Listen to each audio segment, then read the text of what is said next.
parole est à Madame Géraldine Granger pour le Rassemblement national. Merci Madame la Présidente. Monsieur le ministre Bruno Le Maire, alors que votre gouvernement prétendait depuis... Pardon ? Il est parti, oui. Alors que votre gouvernement prétendait depuis des mois que tout se déroulait correctement, nous avons appris par la presse que le rachat par EDF des activités nucléaires et des turbines Arabelle détenues par General Electric était bloqué. Vendues aux intérêts américains par Emmanuel Macron quand il était ministre de François Hollande, les turbines Arabelle sont un fleuron technologique indispensable à nos centrales nucléaires nationales et à l'export. Confronté à l'absurdité de sa propre politique antinucléaire, Emmanuel Macron avait annoncé le 10 février 2022 vouloir finalement racheter les turbines Arabelle après que nos technologies aient été pillées par General Electric. Nous rachetions à prix d'or ce que nous avions conçu et imaginé quelques années auparavant. Annoncée pour le 1er décembre 2023, cette vente serait donc reportée sine die par les autorités américaines. Ce blocage serait lié au fait que la moitié des carnets de commandes d'Arabelle provient de Rosatom, entreprise russe qui construit et exploite des réacteurs partout dans le monde. Connu depuis 2014, ce fait ne dérangeait pas le gouvernement américain qui n'a jamais mis le nucléaire dans leurs sanctions contre le régime russe, tant que cela arrangeait leurs affaires. Pire encore, selon le Canard enchaîné, les parlementaires américains voudraient priver Framatome, filiale d'EDF, de son accès à l'uranium de retraitement enrichi par Rosatom. Or, comme par hasard, nous sommes en concurrence avec des Américains en Europe de l'Est pour remplacer les Russes dans ce secteur. Devant la poursuite de la casse sociale et industrielle dans les autres activités de General Electric, on peut légitimement s'inquiéter de votre silence assourdissant.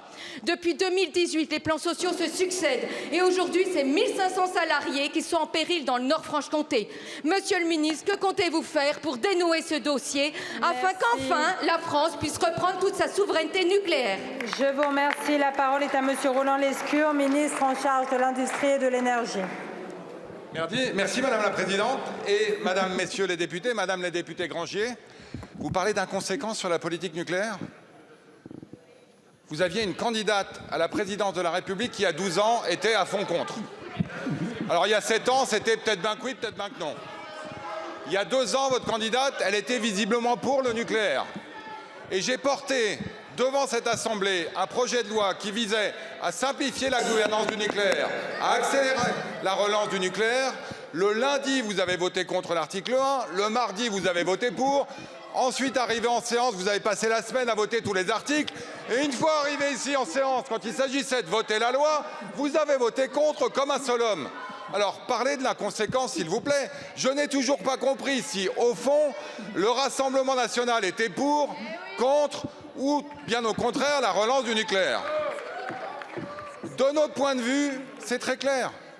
Depuis un peu plus de 2 ans, depuis le discours de Belfort, depuis la relance de la politique du nucléaire par le président de la République, nous sommes à fond pour accélérer cette relance et assurer la mainmise industrielle et souveraine sur cette filière stratégique.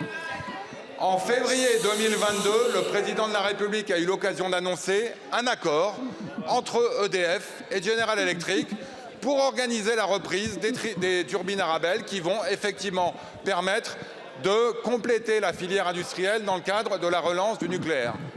Et depuis, évidemment, nous travaillons pour compléter cette transaction qui, si vous connaissez un peu l'industrie, prend un peu de temps et c'est normal. Et donc, entre l'accord et la finalisation de la transaction, il s'est passé un certain nombre de mois. Ces mois sont en train d'arriver à leur terme pour s'assurer que toutes les autorisations réglementaires, toutes puissent être obtenues par l'ensemble des pays qui sont effectivement impliqués. Oui, vous avez remarqué, il y a une guerre en Ukraine qui complique un peu les transactions. Oui, le délai est en cours. Et oui, nous allons compléter ces transactions au bienfait des intérêts de l'industrie française. Merci beaucoup, Monsieur le ministre.